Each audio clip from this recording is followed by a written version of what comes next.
entender. Por mais que eu seja complicado, minha esposa fala que eu enrolo muito, eu sou muito repetitivo, irrito os irmãos, mas eu acredito que por mais que eu seja enrolado, os irmãos entenderam tudo que eu falei. Não é verdade? Deu para entender, irmão? Se não convenceu muito, não. Glória a Deus. Irmãos, abra sua Bíblia no Evangelho de João, capítulo 3.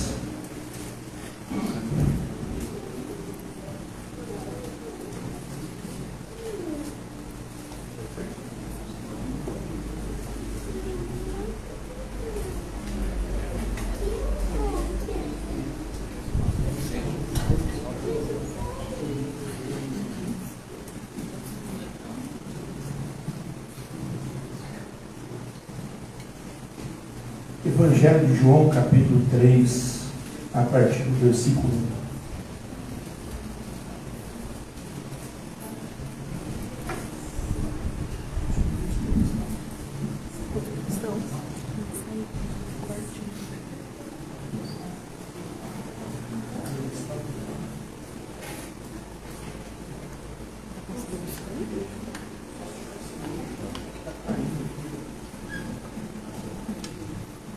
Todos acharam, irmãos?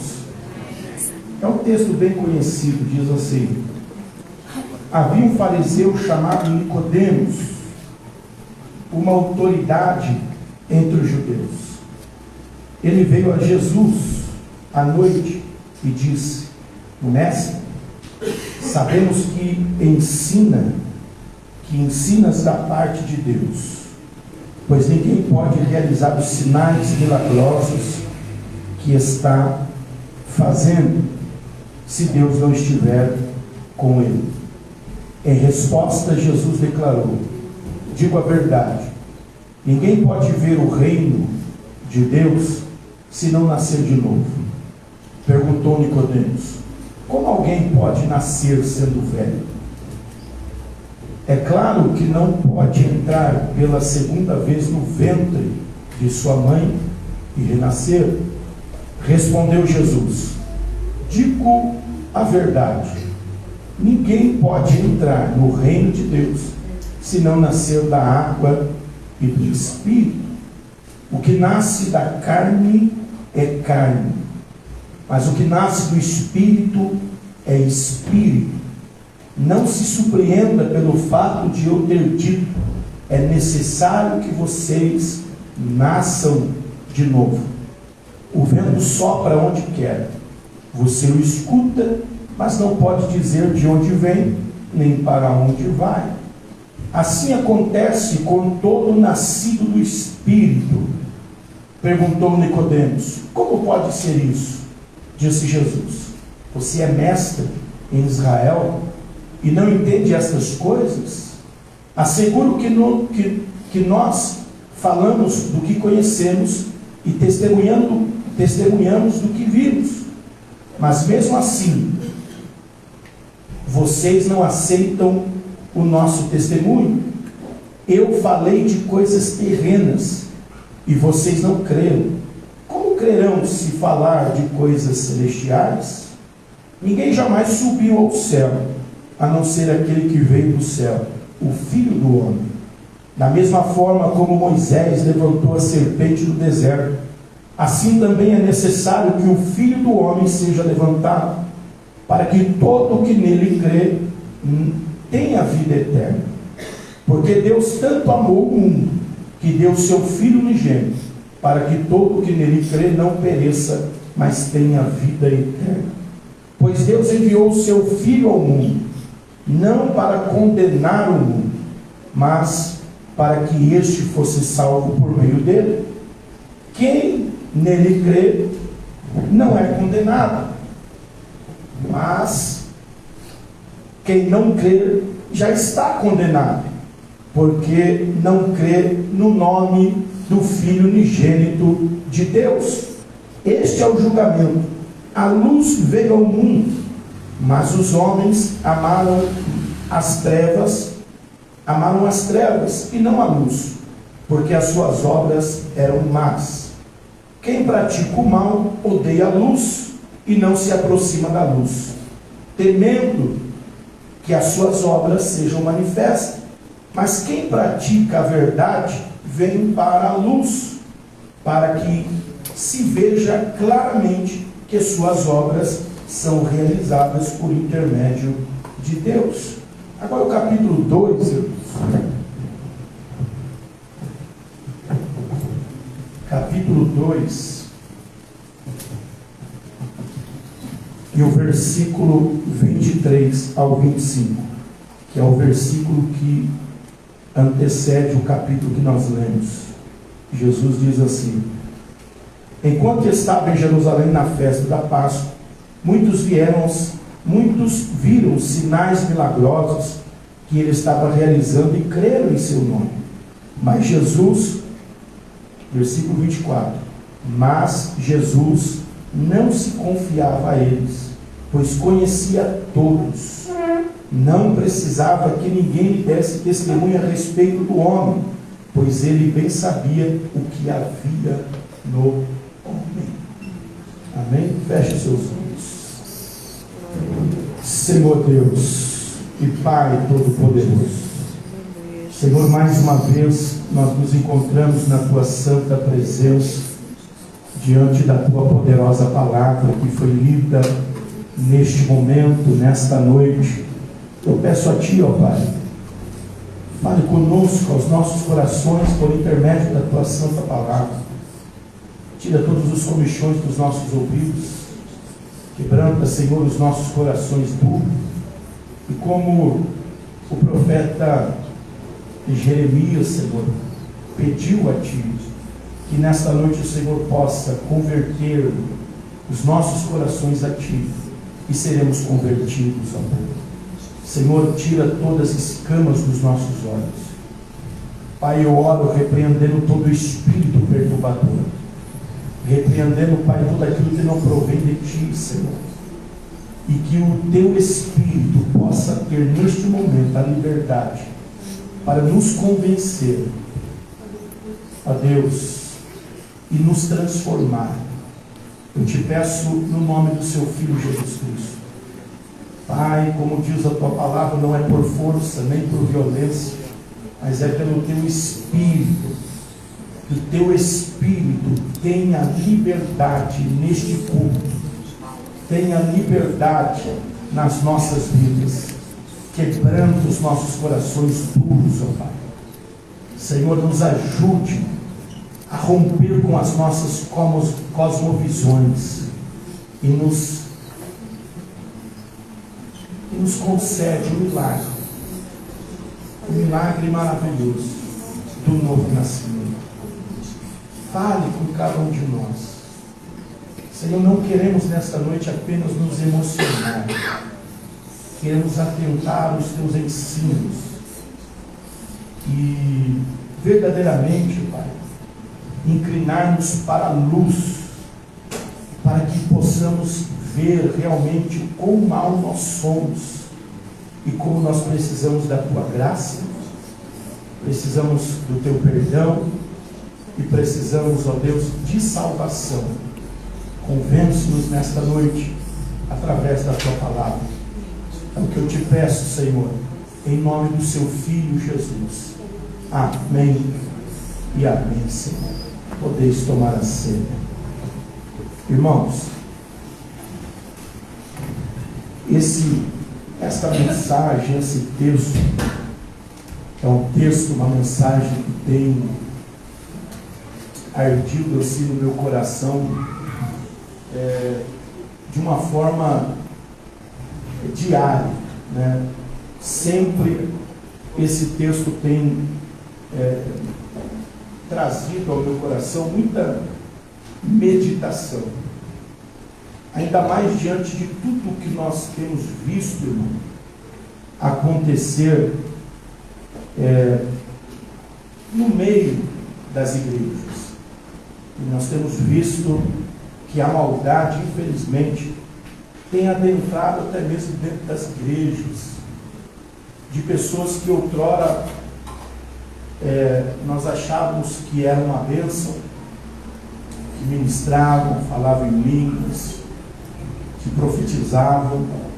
Nós temos visto tantas coisas, né? Ainda mais agora com esse negócio da internet, e as notícias têm chegado muito rápido. Tragédias, homicídios acontecendo no âmbito cristão, e pessoas que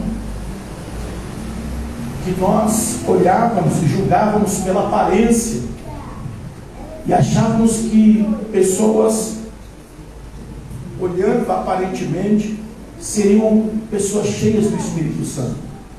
Mas essas mesmas pessoas que nós às vezes julgamos pela aparência, e por causa da sua intrepidez, por causa do falar em línguas, do profetizar e tantas coisas, dos talentos humanos que essa pessoa possui, às vezes nós nos enganamos e achamos que essa pessoa é cheia do Espírito Santo. E aí, quando vai passando o tempo, nós vemos que na realidade essa pessoa nunca nasceu de novo, porque passa-se o tempo, muitos maus frutos são desvendados. E uma das coisas que Jesus nos ensinou, que está registrado no seu Evangelho, ele disse que nós conhecemos a árvore pelo fruto. Não foi isso que Jesus disse? Ele disse que a árvore boa nunca ela vai dar um fruto ruim. E a árvore ruim é impossível ela produzir um fruto bom. Então Jesus, nesse ensinamento, ele deixou claro para nós como igreja que a única maneira de nós medirmos ou olharmos e ver se realmente uma pessoa ela é convertida ou não é pelos talentos ou pela quantidade de línguas estranhas que essa pessoa fala, ou pela sua eloquência pregando, ou por tanto que ela profetiza, mas é pelos frutos.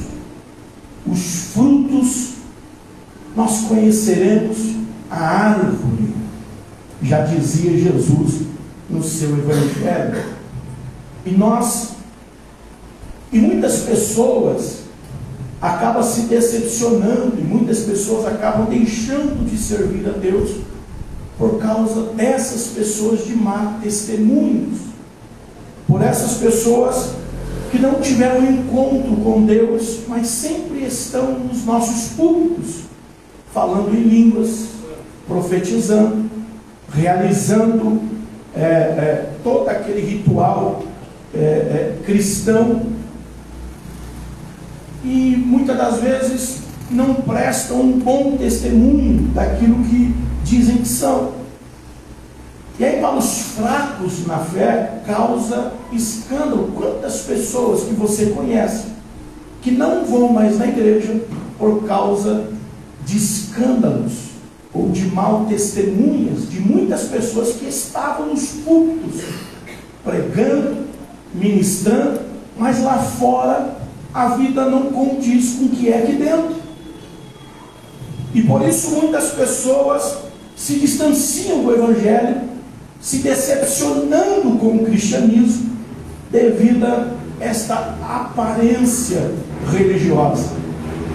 Eu me lembro que eu gostava muito de alguns eventos e assistia e às vezes desejava. Passados-se alguns anos, começou a ser noticiado que a maioria daqueles pregadores que nós admirávamos foi pego em adultério. Alguns pregavam em vigílias, pregavam em cultos, por efeito de cocaína. E tudo isso causou um grande impacto e escândalo no meio evangélico. E por isso o Espírito Santo de Deus tem impelido, irmãos, a buscar atentamente nas Escrituras Sagradas. E eu estava conversando ontem com o nosso irmão Paulo, e dizia para ele que esses dias no serviço eu estava lendo a palavra, estava meditando nas Sagradas Escrituras e buscando acerca dessa transformação de vida, porque quando eu falo isso e quando eu trago essa mensagem aqui, não é, eu não entenda o que eu estou dizendo, não é que eu seja perfeito, como disse o apóstolo Paulo. Eu não sou perfeito, eu tenho as minhas imperfeições, eu tenho os meus erros, mas uma das coisas que eu procuro me policiar é não me conformar com os meus erros, é não me conformar com as minhas falhas e buscar em Deus a melhoria, e buscar em Deus realmente essa transformação de vida, para que assim eu possa agradar ao meu Senhor e poder apresentar bons frutos para aqueles que me cercam. E por isso eu tenho vindo insistentemente nesta procura, lendo a Bíblia. E eu estava conversando com o Paulo sobre isso, e eu dizia para ele, esse dia eu estava lendo a Bíblia, e era a sensação, a fome que causa dentro de nós. E eu falei de uma forma alegórica para ele, dizendo, é como se você tivesse prestes a achar um tesouro. E isso e com essa sensação de estar próximo, você não quer parar de buscar, não quer parar de ler, não quer parar de estudar a palavra, de buscar em Deus, porque cada vez que você vai se aproximando de Deus, você tem aquela sensação que parece que você está próximo daquilo que o Senhor, Ele apresenta na sua palavra. E aí, na quarta-feira nós estávamos aqui, eu até falei aos irmãos, a minha esposa pregou aqui sobre Isaías 44, verso 3, e ela dizia, e o texto diz que o Senhor vai derramar água sobre o sedento. E eu dizia, quando eu tomei a palavra, eu dizia à igreja, que quanto mais você busca essa transformação de vida, quanto mais você busca em Deus, busca a presença de Deus, isso vai causando dentro de você uma sede. E essa sede vai te impulsionando a buscar mais, a querer mais. E é exatamente quando você está com essa sede que esta palavra vai se cumprir na minha e na sua vida. Eu derramarei água sobre o sedento. O Senhor promete na sua palavra que Ele vai derramar o seu Espírito. A água que Ele diz aqui é um tipo da pessoa do Espírito Santo.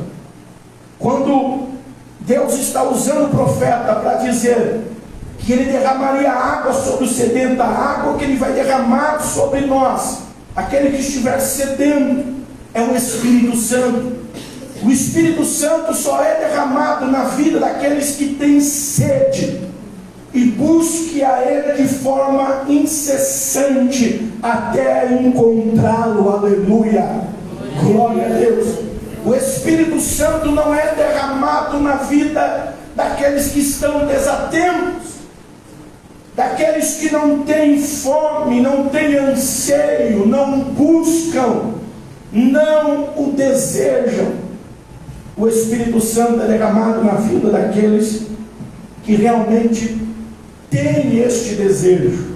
Então, irmãos, eu tenho uma notícia para você. Você que talvez entra aqui neste culto e você às vezes mantém esta cara, não participa, não ora, não busque a Deus, ou talvez você tenha isso como algo enfadonho e cansativo, e talvez você coloca toda a expectativa no pastor ou em quem está ministrando, e se não é de acordo com o que você gosta, você não se agrada do culto. Então eu tenho uma notícia para você: o Espírito Santo vai ser derramado na sua vida quando você entender que o culto não é para nenhum de nós, é para Deus. Enquanto você não colocar na sua consciência que é preciso você também ser participativo no culto, o Espírito Santo não será derramado na sua vida. Aleluia. E o derramamento do Espírito Santo não está de acordo na expectativa em homens, vem de Deus, e por isso a nossa expectativa no culto não pode estar em homens, mas em Deus, e temos que entrar aqui num desejo ardente de adorá-lo, buscá-lo, e sabendo que por mais que alguém não busque, se eu buscar, eu vou encontrar nesta noite a presença e a graça do Espírito Santo sobre a minha vida. Aleluia. O nosso culto não tem que ser motivado por a quantidade de pessoas que está aqui, ou por aquele que está dando glória, aquele que não está, aquele que está falando em línguas, ou aquele que não está. Eu preciso apresentar o meu culto a Deus, e este culto tem que ser um culto racional. Aleluia, bendito seja o nome de Jesus. E aí chamaremos a atenção de Deus e mostraremos a Ele a sede que nós temos de conhecer. Enquanto o Espírito de Deus, que sonda os corações, não é isso que o salmista diz? Que Deus sonda os nossos corações. Deus sabe a intenção de cada um de nós. Enquanto Deus não olhar para nós e ver dentro de nós o desejo, a intenção de encontrá-lo, de conhecê-lo, o Espírito Santo dificilmente será derramado sobre nós. Porque o Senhor, que conhece todas as coisas e sonda todos os corações, sabe qual é o desejo do nosso coração. Sabe quando nós estamos divididos entre a religião e o mundo, entre as coisas de Deus e as coisas do mundo.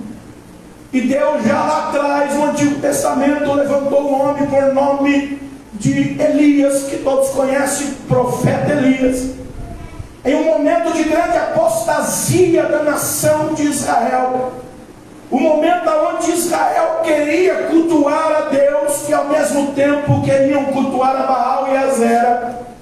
Deus levanta o profeta Elias, e o profeta Elias traz uma mensagem de conscientização à nação. Ele reúne toda a nação de Israel e ele começa a proferir as palavras do Senhor. E ele diz para aquela nação naquele dia: escolha hoje a quem vocês querem servir. Se é Deus, segui-o. Se é Baal, segui-o. A palavra do Senhor deixa claro que não tem meio termo com Deus. Ou nós decidimos em servi-lo, ou ele não recebe o nosso culto enquanto estamos em uma encruzilhada. Literalmente a palavra que o profeta Elias usou, aonde eles estavam numa encruzilhada. Eles estavam encoxeando em dois pensamentos: Deus e Baal. E muitos de nós, que muitas das vezes adentramos a casa do Senhor para adorá-lo e servir, nós estamos servindo a Deus, cocheando em dois pensamentos. Existe a santidade, existe a exigência de Deus, como Ele mostra para nós em sua palavra, e não na boca de homens, na sua palavra. A santidade, o compromisso que nós temos que ter com Ele, que é santo, santo e santo. E a palavra santo significa separar. Separar. E quando a Bíblia diz que Deus é santo, santo, santo, a Bíblia está dizendo que Deus é separado da sua criação. Aleluia. E lá atrás, no Antigo Testamento, quando Deus dá a orientação e a ordem para construir o tabernáculo, para que Deus estivesse no meio do povo, Deus começa a dar os detalhes das roupas dos sacerdotes: linho fino, branco, não pode ter mancha. O sacerdote que adentrar no santuário não pode ter defeito. Alguém pode olhar e dizer: mas Deus é cruel, ninguém que tivesse uma deficiência física poderia entrar no santo do santo. Não, Deus estava passando uma mensagem que Deus é tão santo que Ele não aceita as nossas imperfeições. Aleluia. Não é que Deus não aceita as pessoas com defeitos ou com problemas físicos. Deus estava ali no Antigo Testamento, lançando uma mensagem. E na roupa do sumo sacerdote que entrava no santuário, tinha que estar escrito: santidade ao Senhor. Alguém pode olhar para isso e dizer: pastor, isso ficou para o Velho Testamento. Mas nós estamos aqui cansados em dizer que o Velho Testamento é a sombra do que é verdadeiro. Se o Velho Testamento é a sombra, é um tipo, imagine agora que nós temos o verdadeiro, que é Cristo. Aleluia.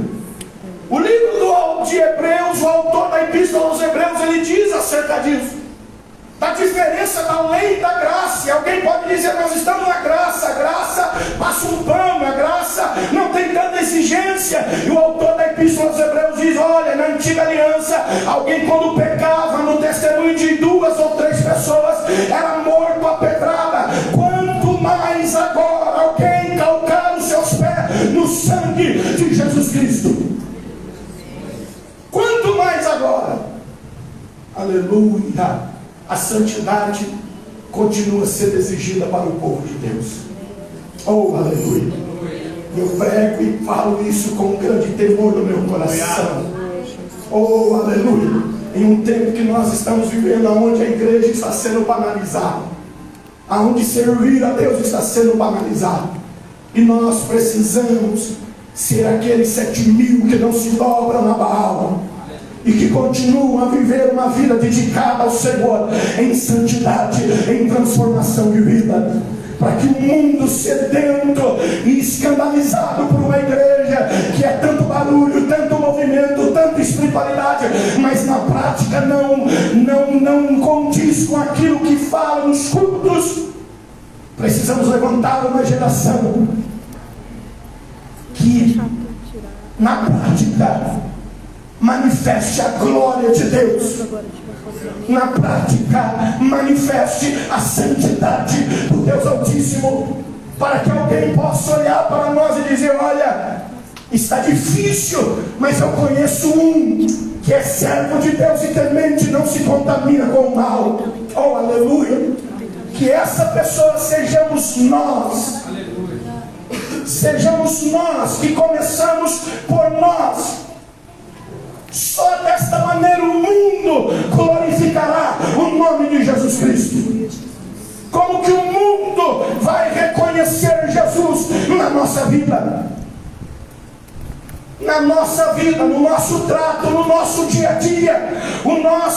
A nossa vida cristã não se resume num culto de 2 horas. A nossa vida cristã é para até a vinda de Jesus Cristo. Aleluia. Oh, glória. Principalmente, como diz o apóstolo Paulo, os que estão lá fora.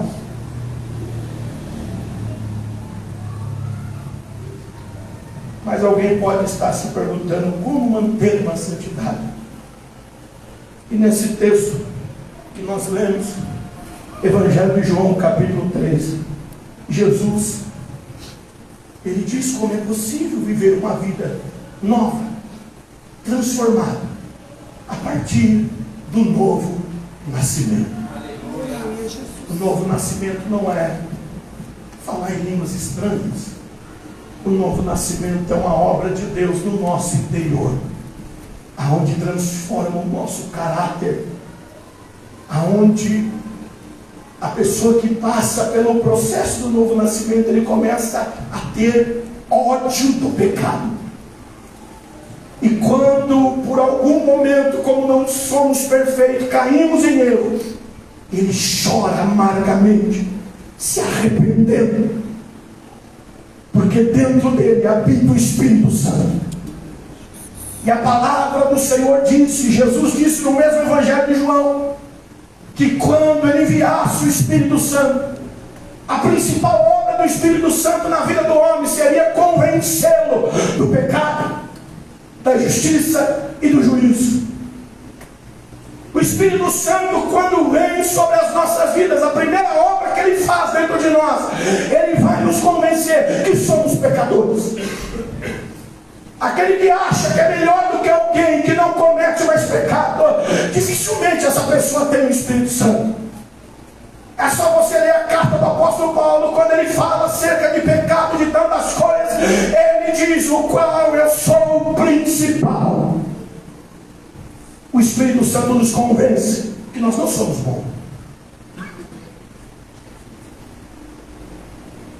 Nós não somos bons. Às vezes nós temos a mania de bater no peito e dizer: eu sou bonzinho. Ou às vezes nós achamos que alguém é bonzinho. Mas a Bíblia diz que realmente nós não somos bons. E o Espírito Santo nos convence disso. Ele nos convence que nós não somos bons. Ele nos convence que vai haver o julgamento. Ele nos convence da justiça de Deus e do juízo final. Que todos aqueles que não se converterem e não nascerem de novo vão ter que prestar conta no juízo final. O Espírito Santo é quem nos convence disso. O novo nascimento. O novo nascimento é a mais importante e urgente necessidade das nossas vidas. Talvez você está aqui e você está achando que a maior necessidade da sua vida é ser curado. É que Deus te faça prosperar. É que Deus te exalte. É engraçado isso, irmãos. Porque quando nós lemos a Bíblia, nós não vemos nada disso. A Bíblia nos convence, o Espírito Santo nos convence. A necessidade mais importante que cada um de nós que estamos aqui necessitamos não é de um milagre material, mas é o milagre do novo nascimento. E se eu fosse colocar um tema nessa mensagem no dia de hoje, o tema seria exatamente o milagre do novo nascimento. Algo que Deus opera em nós. O novo nascimento não é fruto dos nossos esforços, até porque a Bíblia diz que a nossa natureza é má e corrupta, e por mais que nós nos esforçamos, jamais mudaremos a maneira que somos e a maneira de nós pensarmos. A mudança está em reconhecer que precisamos de um Salvador, que é Jesus Cristo. E que esse Salvador é poderoso para me mudar, aleluia, de dentro para fora. De dentro para fora. E esta nova, este milagre está disponível àqueles que estão cansados de mudarem, tentarem mudar a rotina da sua vida com os próprios esforços e com as religiosidades, e que se achegam diante de Jesus, reconhecendo e confessando: Senhor, eu preciso que o Senhor faça dentro de mim um milagre, porque eu não aguento mais mentir, eu não aguento mais estar no vício, eu não aguento mais estar na pornografia, na fornicação. Eu preciso ser transformado pelo teu poder. Aleluia. Somente quando há reconhecimento. E eu tenho falado algumas vezes na minha fala que a salvação, ela só pode ser produzida na vida do homem quando ele reconhece que está perdido, quando ele acha que não precisa, enquanto ele acha que ele não precisa, que ele está correto, enquanto ele bate no peito com a sua arrogância, com a sua soberba, achando que é melhor do que todo mundo, que não precisa de conselhos, não precisa de ninguém orientando, que ele sabe que ele é isso, que ele é aquilo. Enquanto vivemos dessa maneira, é impossível o Espírito Santo agir dentro de nós.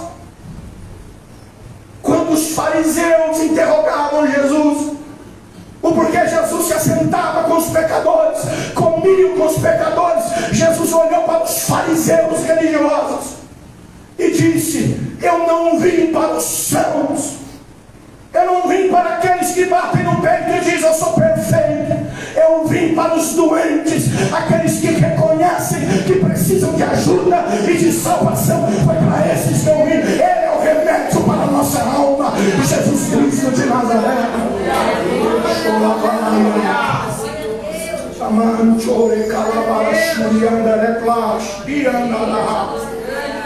Oh, aleluia!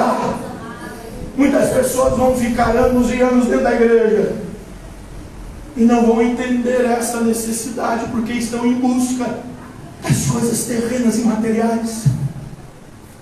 Buscam na religião as satisfações pessoais e não buscam de fato um Salvador que possa mudar a vida. Às vezes nós olhamos e achamos que o errado sempre é o próximo que está de mim, e nunca olhamos no espelho e achamos que nós somos errados e precisamos ser transformados. Enquanto a nossa mentalidade não mudar para isso, nós vamos viver neste mundo batendo cabeça, com intrigas e desavenças, porque a vida toda nós vamos achar que o problema está no próximo, e o problema não está no próximo, o problema está em nós. Se nós somos curados por Jesus Cristo, não haverá mais problema com o próximo, porque eu vou me comportar como Cristo.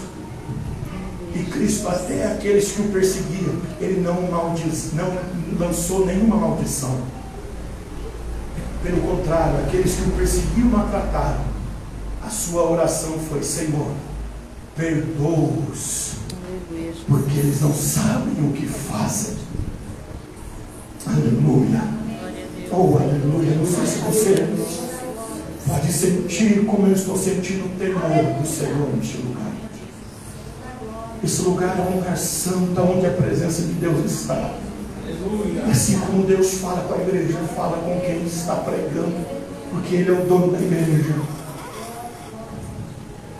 Aleluia. O novo nascimento é a mais importante, mais urgente necessidade da nossa vida. Nós precisamos nascer de novo. Sem o novo nascimento, olha o que acontece, irmãos. Sem o novo nascimento, a nossa vida é vã, a nossa esperança é vã, a nossa religião é vã. Sem o novo nascimento, a nossa religião é vã. Eu sou da religião evangélica, eu sou da religião. Sem o novo nascimento, a nossa religião é vã. Vã.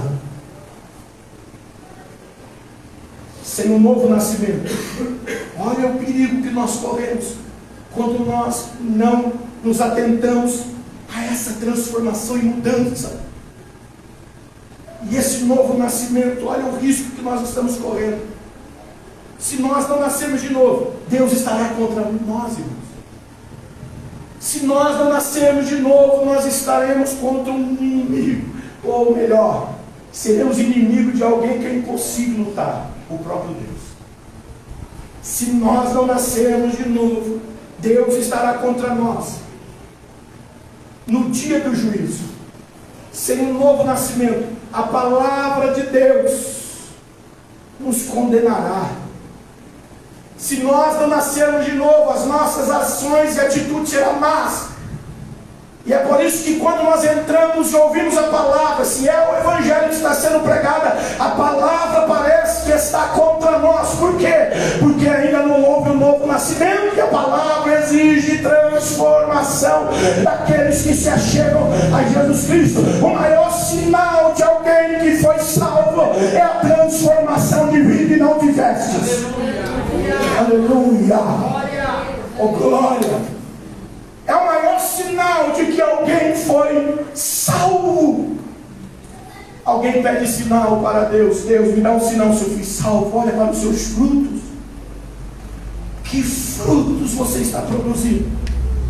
Se é fruto de intriga, contenda, fofoca, desavença, pecado, dificilmente eu posso afirmar, ou alguém possa afirmar, que é a salvação. Porque a salvação está onde alguém está se esforçando para não roubar mais, para não mentir mais, para não pecar mais. Quando você está com esse incômodo dentro de você, para não mais pisar na bola com Deus, aí a salvação está sendo operada dentro de você. E agora o que eu devo fazer com essa salvação que está sendo operada dentro de mim? Se esforçar, como Paulo escreve: eu esmurro meu corpo, eu eu esmurro o meu corpo, as minhas vontades, para que eu pregando eu não fique de fora do que eu estou pregando. Eu levo os membros do meu corpo à submissão, para que eu não peque. Isso é estar mantendo aquilo que está sendo gerado dentro de nós pelo Espírito Santo da salvação.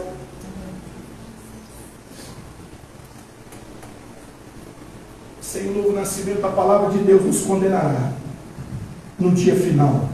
Sem o novo nascimento, o céu estará de portas fechadas para você. Você vai orar, você vai fazer campanha, você vai subir no monte, você vai lá em tantos charlatões que tem, e nada vai se mover. Porque ainda você não se atentou que precisa nascer de novo. O cristianismo não é passe de mágica, não é feitiçaria, que é onde as pessoas vêm e cumprem o seu ritual e fazem as suas oferendas, e aí Deus, com uma varinha mágica, vai mudar. Não, o Evangelho requer de cada um de nós transformação de vida, bons frutos, aleluia. Glória a Deus. Jesus, nesse texto que nós lemos, é enfático: necessário vos é nascer de novo.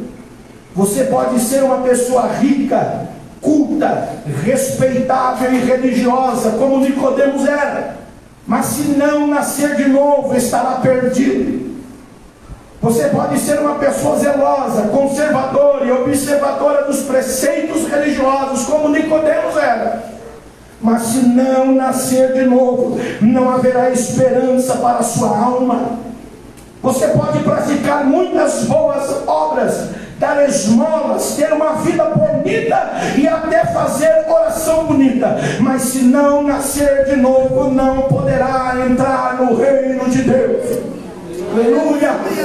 Não poderá entrar no reino de Deus. E o nosso maior desejo é entrar no reino de Deus e tomar posse da vida eterna. Aleluia!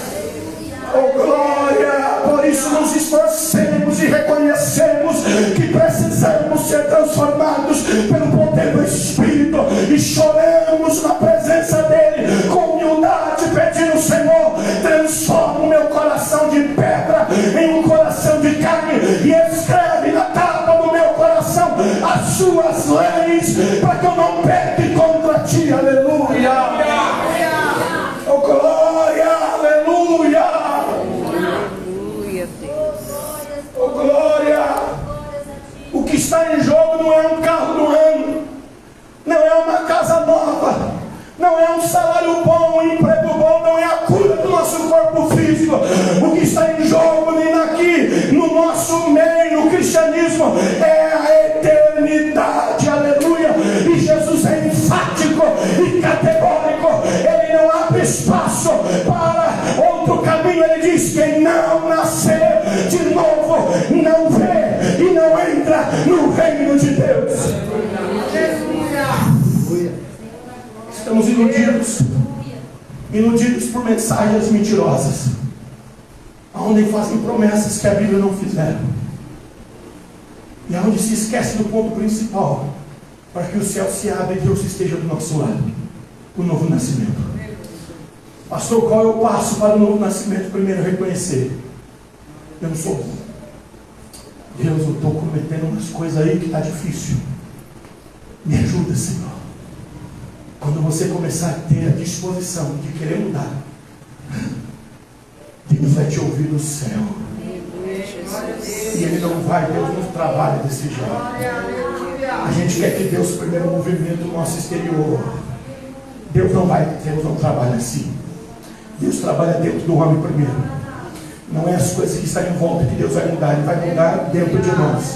O homem está em conflito, a humanidade, o gênero humano está em conflito. E qual o conflito do gênero humano? O conflito dos homens é com Deus. O conflito do homem é consigo mesmo. E o conflito do homem é contra o seu próximo. E o que Deus veio através de Jesus restaurar? O conflito do homem com Deus, o conflito do homem consigo mesmo e o conflito do homem com o seu próximo. Se não tiver esses três restauração, dificilmente nós nascemos de novo. E você vai ver isso na Bíblia, não é falácia do pregador, é palavra de Deus. Por que você acha que hoje essa geração que está vindo é uma geração que nasce e não sabe o que é? Não sabe se é homem, se é mulher, não sabe se é cachorro ou gato. Esses dias em um país tinha um bando de jovens imitando porcos e dizendo que eles nasceram porcos do corpo de um humano. Estão em conflitos com eles mesmos. E Jesus enviou o Filho dele para restaurar esses conflitos que há no nosso meio. Oh, aleluia! Oh, glória! Depois que esses conflitos dentro de nós são sanados, em nossa volta, as coisas começam a voltar ao seu devido lugar. Deus começa a abrir porta, Deus começa a abençoar, Deus começa, aleluia, a fazer com que as bênçãos dele caia sobre nós. Caia sobre nós. Elias, antes de oferecer o sacrifício, legal o texto, se eu não estou enganado, 1 Reis, capítulo 18, é isso? Fala do desafio de Elias com os profetas de Baal. Antes de Elias orar, ele restaurou o altar que estava em ruínas. Depois que ele restaurou o altar que estava em ruínas, ele orou a Deus. E 3 anos e meio que não chovia, Deus mandou chuva. Mas enquanto o altar não foi colocado de pé, não houve chuva. Essa geração está querendo a chuva com o altar quebrado. E Deus, na sua palavra, no Espírito Santo nesta noite, vem nos exortar que a chuva vai vir quando o nosso altar estiver de pé. Quando o nosso relacionamento com Deus estiver em dia, a chuva vai vir. A bênção vai alcançar a nossa casa, o nosso lar. Não tente lutar contra o pecado com as suas próprias forças. E você não vai se desvencilhar. Jesus prometeu ajuda ao homem caído. E para isso ele enviou o seu Espírito. E por isso que ele diz em uma das suas parábolas que jamais um pai, quando um filho pede pão, dá ao filho uma serpente ou uma pedra, quanto mais o Pai Celestial que está nos céus não dará o Espírito Santo quanto todos o pedirem. Oh, aleluia! Aleluia! Está disponível para todos nós. Pastor, como que eu venço isso? Clame a Deus e diga: me enche do teu Espírito. Me enche do teu Espírito. Paulo, em Efésios capítulo 5, versículo 18, ele faz um contraponto dizendo: não vos embriaguei com o vinho que há contenda, mas enchei-vos do Espírito Santo. Ele está fazendo um contraponto dizendo: da mesma forma que os homens se embriagam com o vinho e eles passam a falar e andar dominados por aquilo que ingeriram, aleluia, nós que servimos a Deus temos que ser cheios, embriagados com o poder do Espírito Santo para andar segundo o Espírito Santo de Deus, aleluia.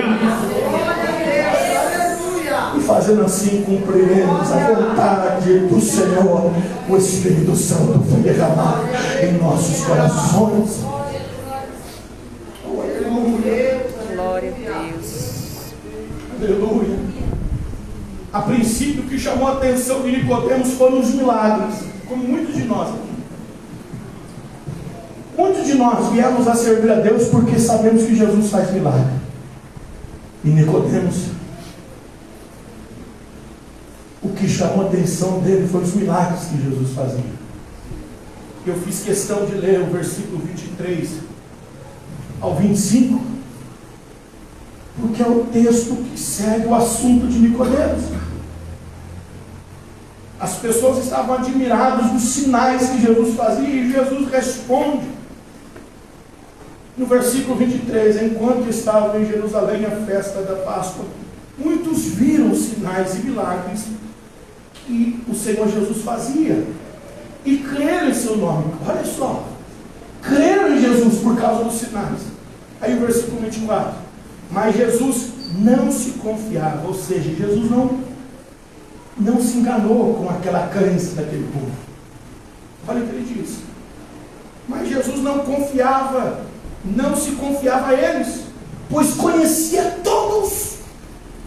Jesus conhece todos nós. Não tem como nós nos escondermos diante dele e acharmos que somos bons. Jesus nos conhece. Conhece a nossa malícia. Conhece a nossa malícia. Conhece como nós nos aproximamos às vezes de alguém com interesses. Conhece quando falamos e pensamos mal. Jesus conhece. E Jesus não se agrada de uma fé somente no Jesus que faz milagre. Mas o que Jesus está nos exortando e nos chamando a ter uma fé no Cristo que foi levantado na cruz como Redentor, Salvador da humanidade, que tem o poder de transformar a nossa vida e o nosso caráter. Aleluia. E aí Jesus diz no versículo 25: não precisava que ninguém lhe desse testemunho a respeito do homem, pois Jesus bem sabia o que havia no homem, e foi para isso que ele veio. Jesus sabia o que está no nosso coração, e o que está no nosso coração. Jesus sabia que era impossível nós nos aproximarmos do Pai por aquilo que está no nosso coração. Quem está entendendo isso? Amém. Aí Deus nos amou de tal maneira, e por causa da justiça de Deus, nós vamos participar da ceia. Glória a Deus.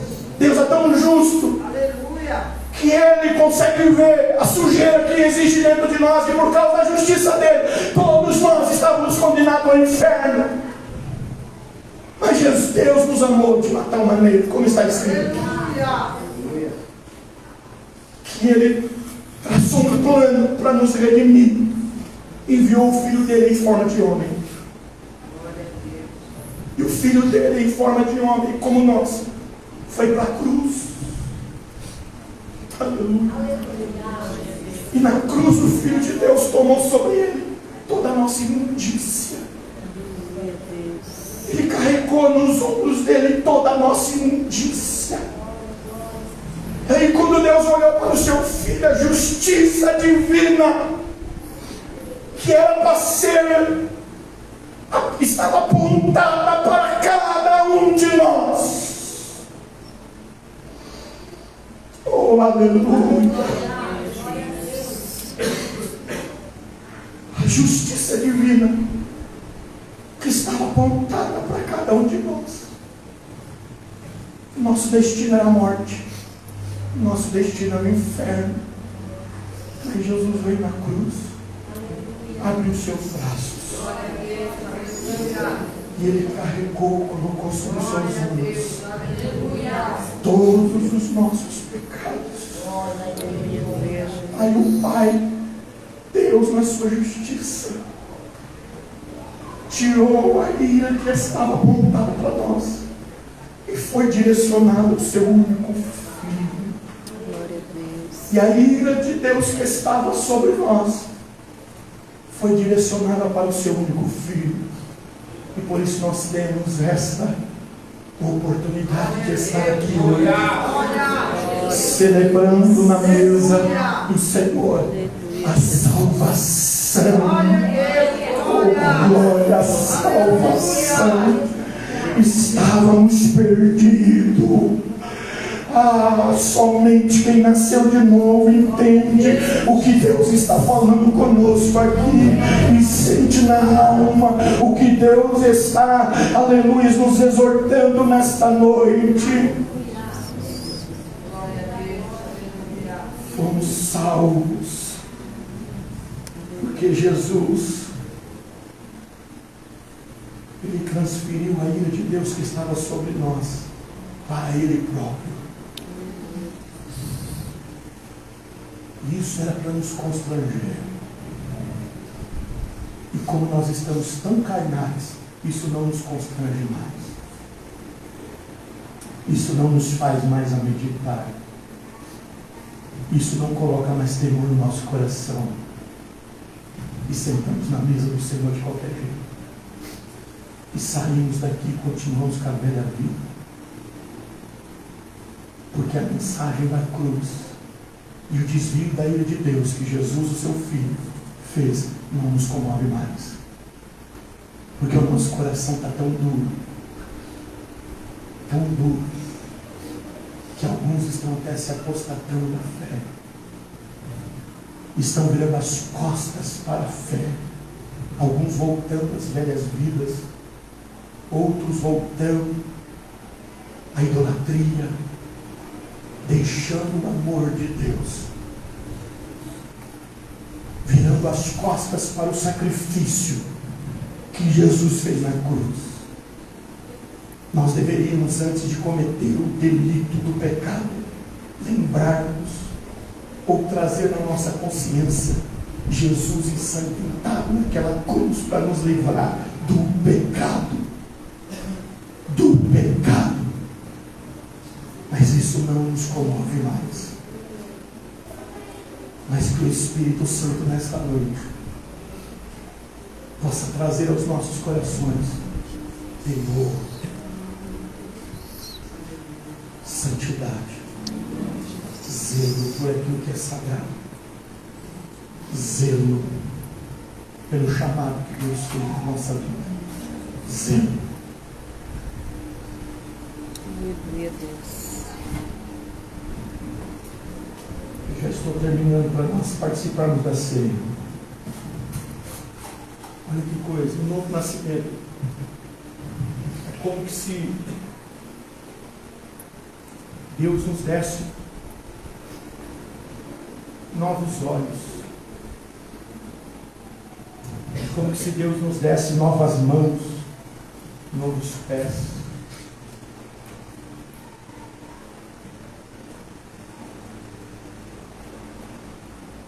Aleluia. 2 Coríntios 5,17. Paulo deixa registrado. Portanto, se alguém está em Cristo, é nova criação. As coisas antigas já passaram. E eis que surgiram coisas novas. 2 Coríntios 5,17. Se você está em Cristo, as coisas antigas passaram. Nova vida. Para que você tivesse nascido, houve uma união entre o seu pai e sua mãe. Nasceu você um bebezinho lindo, mas imperfeito. Jesus, quando fala de um novo nascimento, Ele não está falando desse nascimento terreno, a qual Nicodemos não entendeu. Jesus estava falando do nascimento espiritual e Nicodemos ainda estava entendendo do nascimento natural. Ele pergunta para Nicodemos: como que pode alguém entrar no ventre da sua mãe e nascer de novo? Jesus não estava falando do nascimento terreno, Jesus estava falando do nascimento espiritual. E aí Jesus responde: em verdade vos digo, quem não nascer da água e do Espírito não vê, não entra no reino de Deus. Para você estar aqui e existir, você nasceu da união do seu pai e da sua mãe. Para você pisar no céu, você precisa nascer do céu. Você nasceu na terra porque foi uma junção de dois homens terrenos. Nós nascemos para ir para o céu. Nós precisamos nascer espiritualmente. E como que se dá esse novo nascimento? A junção, a água que Jesus está dizendo é o que vale a palavra. E ele está dizendo, aquele que não nasce da palavra e do Espírito, a junção da palavra e do Espírito, não entra e não vê. A palavra nos limpa. Meu Deus. A palavra de Deus nos purifica. A palavra de Deus é como um espelho e nós nos enxergamos nela. A palavra de Deus nos leva a desejar a transformação. E o Espírito, aliado à palavra, nos transforma segundo a palavra de Deus. Aleluia. Bendito seja o nome do Senhor. Em um nosso novo nascimento, Deus refaz nossa alma e nos dá o que necessitamos uma vez mais. Olhos novos para podermos enxergar pela fé. Mente nova para termos a mente de Cristo. Novas forças para não ficarmos cansados. Visão nova para não desanimarmos. Nova voz para orarmos e mãos novas para ministrarmos. E acima de tudo, um novo coração. Um coração que foi purificado por Cristo. Dito isso, irmãos, eu quero encerrar falando na palavra de Deus de duas características de pessoas que nasceram de novo. A primeira dela está em 1 Coríntios, capítulo 13.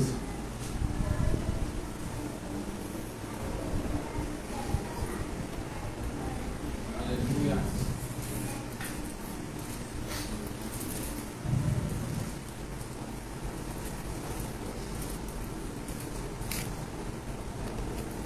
Capítulo 12 de Coríntios, 1 Coríntios, Paulo está falando dos dons espirituais. De falar em línguas, de profetizar, de tantas coisas.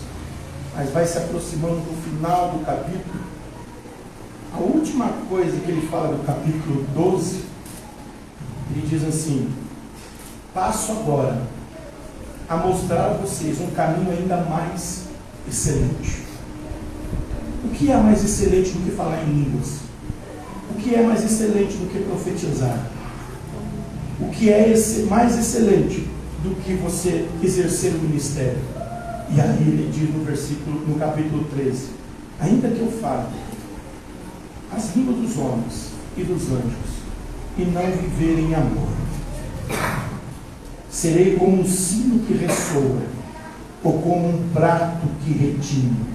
Ainda que eu tenha o dom de profecia, saiba todos os mistérios e todo o conhecimento, e tenha uma fé capaz de mover montanhas, se não tiver amor, nada serei.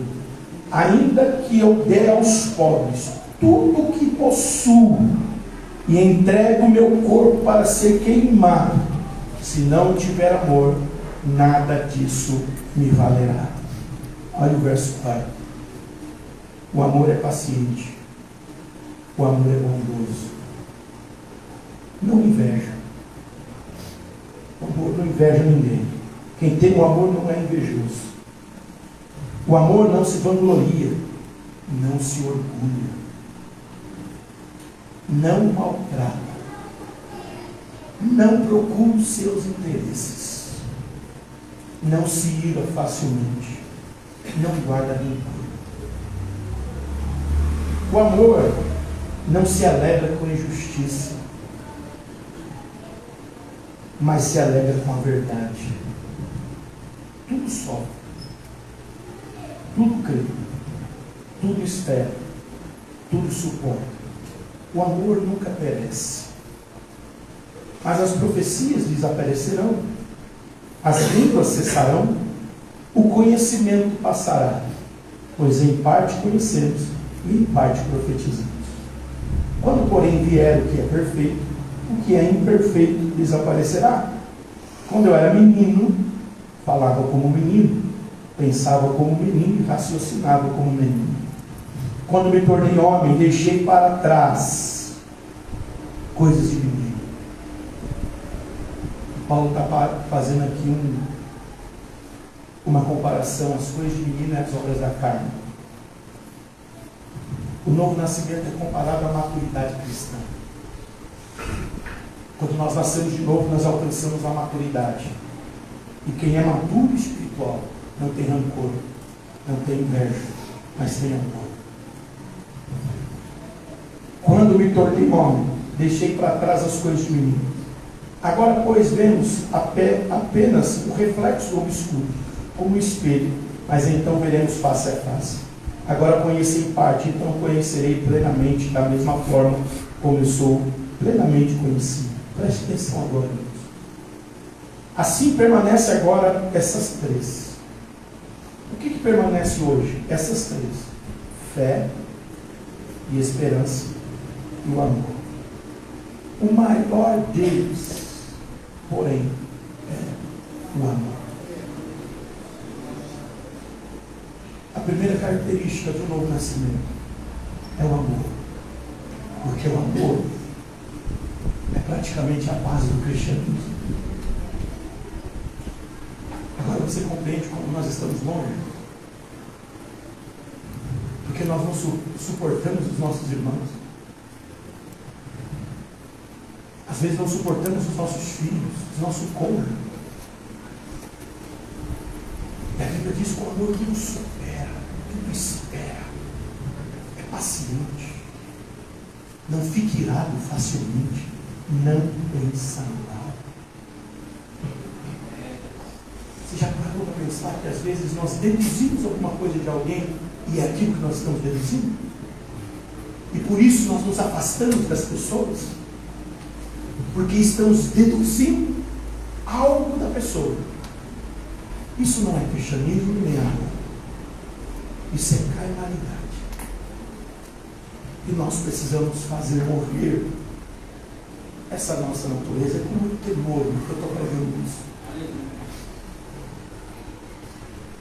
Não importa se ninguém mais está pregando. Mas eu fiz um voto com meu Deus. Eu não posso fugir daquilo que Ele me chamou. Eu não estou aqui para ver cara bonita ou você bater no meu ombro. Que palavra, pastor? Eu estou aqui para ser obediente ao meu Jesus.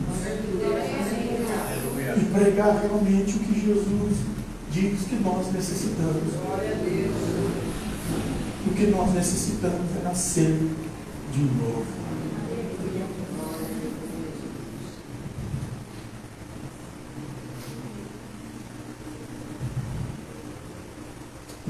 Não maltrata, não procura seus interesses, não se ira facilmente, não guarda rancor. Ele quer que nós abandonemos a lista aos pés dele. Não é fácil. Não é fácil porque aí eu estou falando isso, você está pensando assim. Mas o que fizeram contra mim?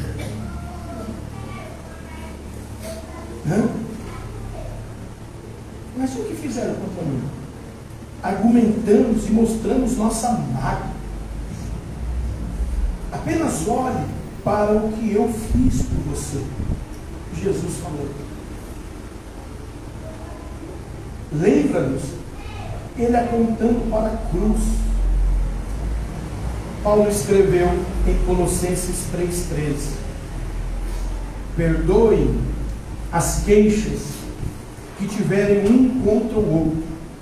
Perdoe, como o Senhor lhes perdoou.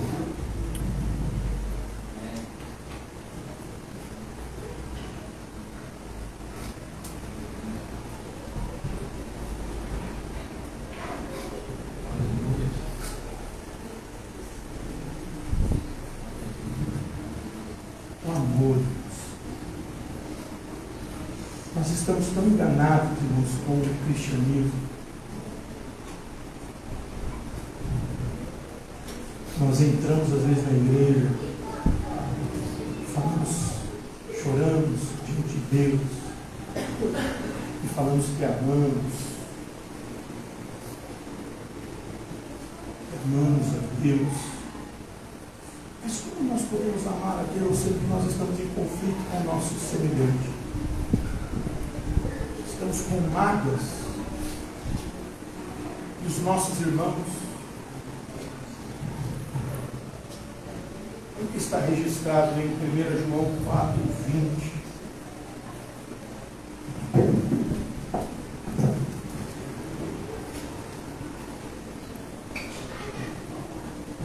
Se alguém afirma, eu amo a Deus, mas odeio seu irmão, é mentiroso. Pois quem não ama seu irmão, a quem vê, não pode amar a Deus que não vê. Então nós que estamos aqui ouvindo esse sermão nessa noite, batemos no peito e dissemos que amamos a Deus, e não suportamos o nosso semelhante ou os nossos irmãos, começa a rever a sua conversão. Não é o pastor Robson que está falando, é a palavra de Deus. Se alguém afirma, eu amo Deus, Deus é tudo para mim, mas odeia seu irmão, é mentiroso, está mentindo. Pois quem não ama seu irmão, a quem vê, não pode amar a Deus que não vê. A primeira característica de quem nasce de novo, amor. A segunda, para nós encerrarmos, 2 Coríntios 10:5.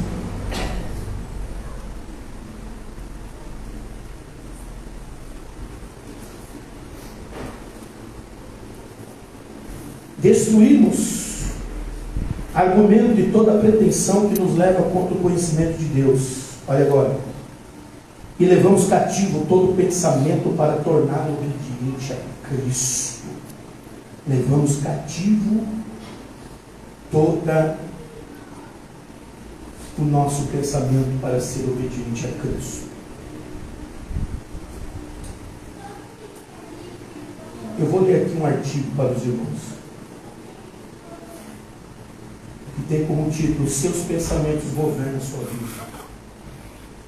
O que você pensa é o que vai governar você. Ouvindo nossa maneira de falar, você poderia pensar que somos vítimas de nossos pensamentos. Abre aspas. Não fale comigo, dizemos. Estou de mau humor. Como se o humor fosse o lugar a qual somos enviados. Não posso telefonar para você. Estou na Bósnia. E não uma emoção a que damos lugar.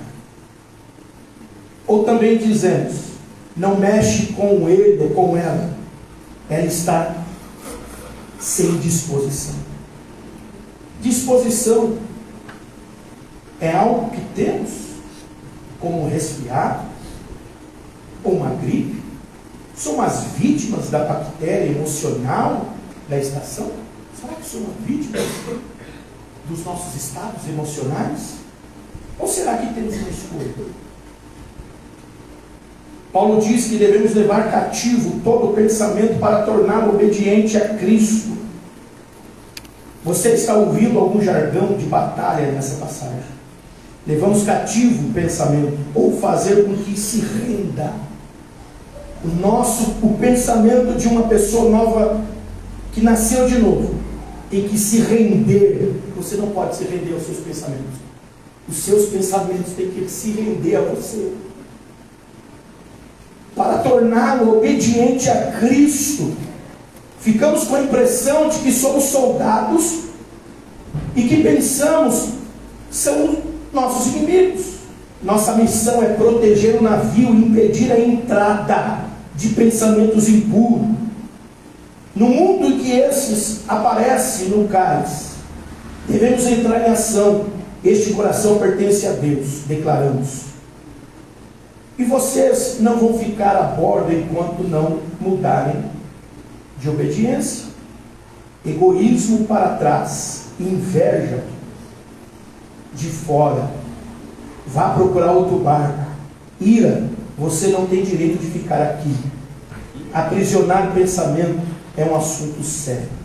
Foi assim com Jesus. Lembra-se dos pensamentos que cruzaram o seu caminho graças à cortesia da boca de Pedro. Jesus tinha acabado de profetizar sua morte, sepultamento e ressurreição, mas Pedro não conseguia suportar tais pensamentos. Então Pedro chamou-o à parte e começou a repreendê-lo. Jesus virou-se e disse a Pedro: para trás de mim, Satanás, você é uma pedra de tropeço para mim e não pensa nas coisas de Deus, mas nas dos homens. Viu como Jesus foi decidido? Um pensamento ruim cruzou seu caminho. Ele foi tentar a se envolver com isso. Uma vida sem a cruz parecia legal, mas o que Jesus fez? Ele permaneceu na prancha de desembarque da doca e disse: afasta-se de mim. É como se ele dissesse: você não tem permissão para entrar em minha mente.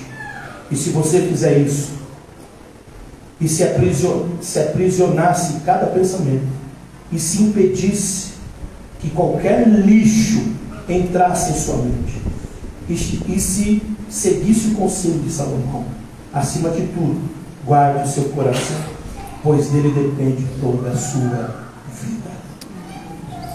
A segunda coisa, característica de um novo nascido em Cristo, ele coloca todo o seu pensamento cativo à obediência de Cristo. Que nós possamos ouvir a palavra de Deus nessa noite, que nós possamos dar crédito ao que o Senhor está nos falando nesta noite, e possamos sair daqui refletindo. A minha intenção como pastor e pregoeiro da palavra de Deus nessa noite não é mexer com as suas emoções, mas mexer com a sua razão. E fazer com que, no poder do Espírito, fazer com que você saia daqui nessa noite refletindo que cristianismo nós estamos vivendo. Quando alguém é nascido da carne, ele busca as coisas da terra, o que é da sua natureza, as coisas da terra. Mas quando o crente nasce de novo, ele busca as coisas do céu, porque ele nasceu do céu. Que você possa ouvir isso. E se você tem alguma diferença com alguém, seja sensível ao Espírito Santo. Busque essa pessoa. Se conserte com ela. Ame. Não pense mal de ninguém. Não deduza mal de ninguém. Não seja mal-humorado, porque você tem a escolha de não ser mal-humorado.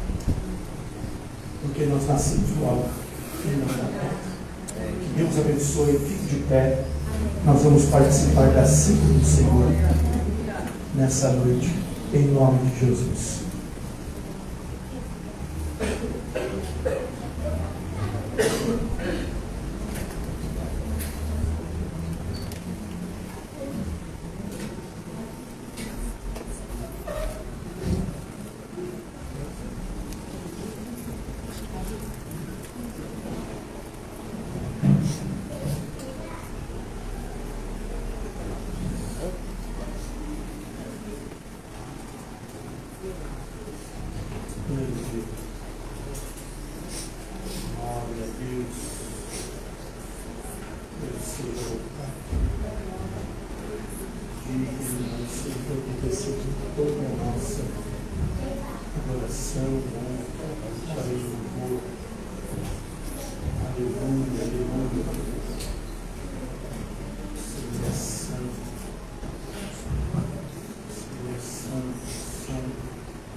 partícula de pão juntamente com o cálice. Nós vamos orar, consagrando. Você tem a oportunidade agora de pedir perdão depois dessa palavra, tomar a decisão de fazer a vontade do Senhor, de amar, de perdoar. Após nós orarmos, você vai poder comer deste cálice, desse pão, e tomar do suco da videira, que representa o sangue de Cristo. Logo em seguida, e depois você vai orar. Glória a Deus.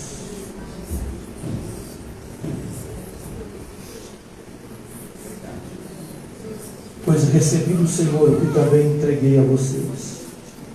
O Senhor Jesus, na noite em que foi traído, tomou o pão e, tendo dado graças, partiu e disse: isto é meu corpo que é dado em favor de vocês.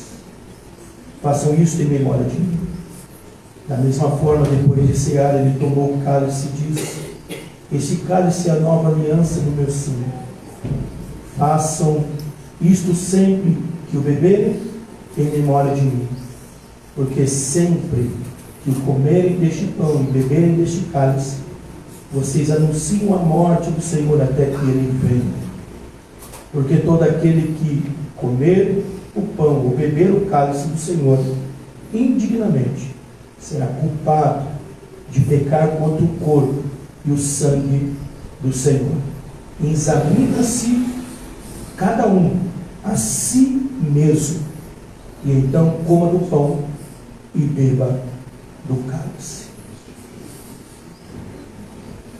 Senhor, queremos consagrar a Ti, Senhor, essa pequena partícula de pão. Que o Senhor possa fazer nessa noite, Pai, um renovo espiritual nas nossas vidas. Senhor, trazendo sobre nós, Senhor meu Deus, a tua unção, o teu poder, para vencermos e matarmos, Senhor, a nossa carne, Pai. Nos ensina a amar, nos ensina a perdoar, que o Senhor possa nos fortalecer através deste pão, a comunhão contigo e com os nossos irmãos, Pai, em nome de Jesus.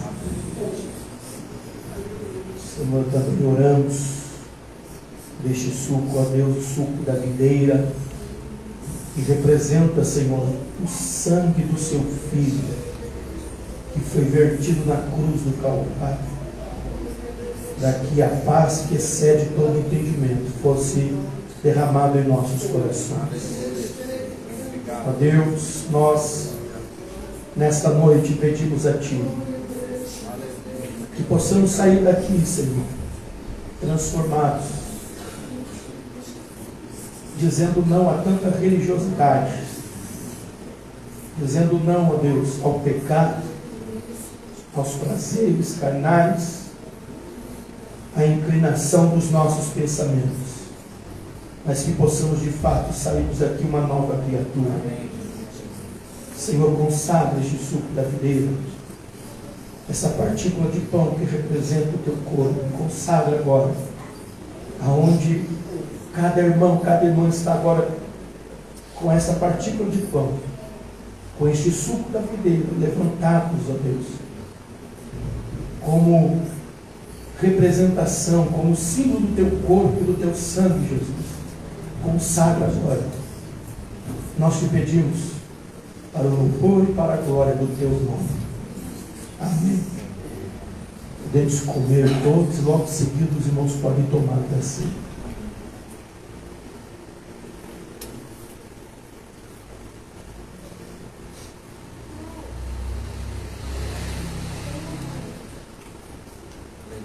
Se você puder, se ajoelhe por alguns minutos. Agradeça a Deus por essa palavra, por este culto. Em nome de Jesus.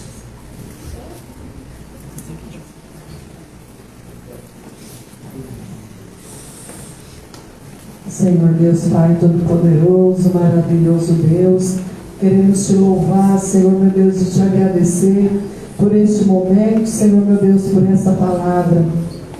Que ao sairmos daqui, vemos, ó Pai, a amar, Senhor, o nosso próximo, sem qualquer falsidade, sem qualquer interesse. Senhor, meu Deus, que nesta noite teu amor possa recair sobre nós, ó Pai. Nos fortalece, nos abençoa, nos dá autocontrole, nos dá domínio próprio, nos dá uma mente purificada, Senhor, um coração transformado para amar, Senhor, sem suspeitar mal. Senhor, para amar, Senhor, de todo o nosso coração. Que sobre nós, Senhor, estejam as tuas misericórdias, Pai.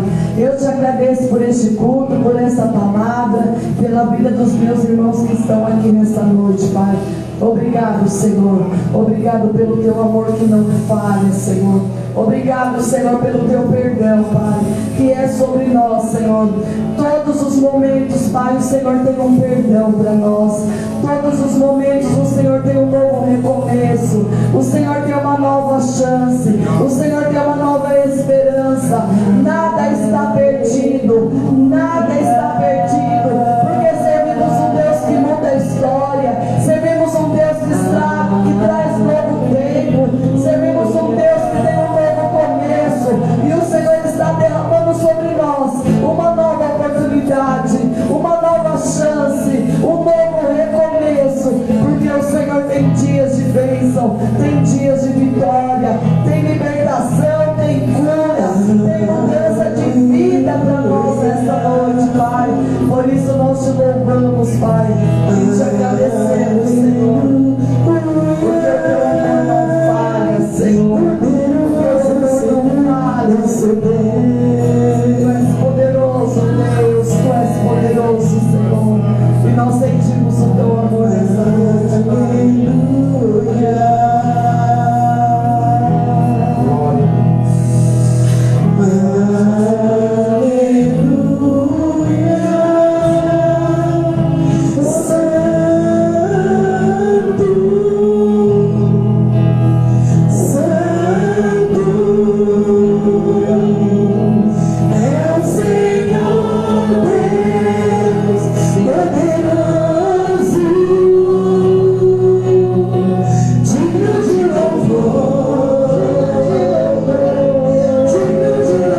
Assim como o Senhor soprou no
sendo derramado sobre a sua casa e a sua família nessa noite.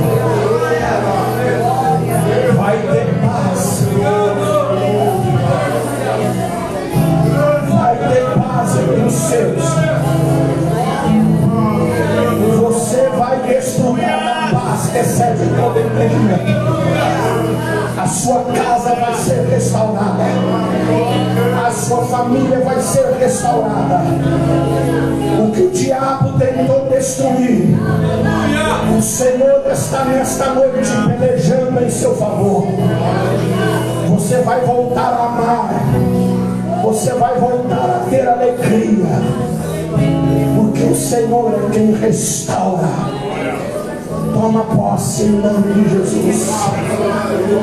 Eu quero chamar o nosso irmão João Dantas aqui em cima do altar nessa noite. Glória a Deus, bendito seja o nome do Senhor. Nosso irmão Dantas, João Dantas Ribeiro. Ontem, aquilo que já está acontecendo dentro do coração dele, ele testemunhou diante de toda a igreja que estava ali na confraternização. E foi um batismo maravilhoso, irmão. A glória de Deus desceu naquele lugar. E nós o batizamos. E agora ele faz parte do corpo de Cristo nosso Senhor. E eu pergunto à igreja: os irmãos recebem o nosso irmão João como membro da igreja do Evangelho Quadrangular, como pertencente do corpo de Cristo? Diga amém. Ele está aqui certificado em nome do Senhor Jesus. Ele vai guardar com todo carinho, né? Esse certificado é o que vale, irmãos, a certidão de nascimento. Aleluia! Ele nasceu da mãe dele e teve que ter lá a certidão de nascimento, que ele nasceu para este mundo. Glória a Deus. Ontem ele nasceu para Cristo e agora está recebendo a certidão de nascimento do céu. Aleluia!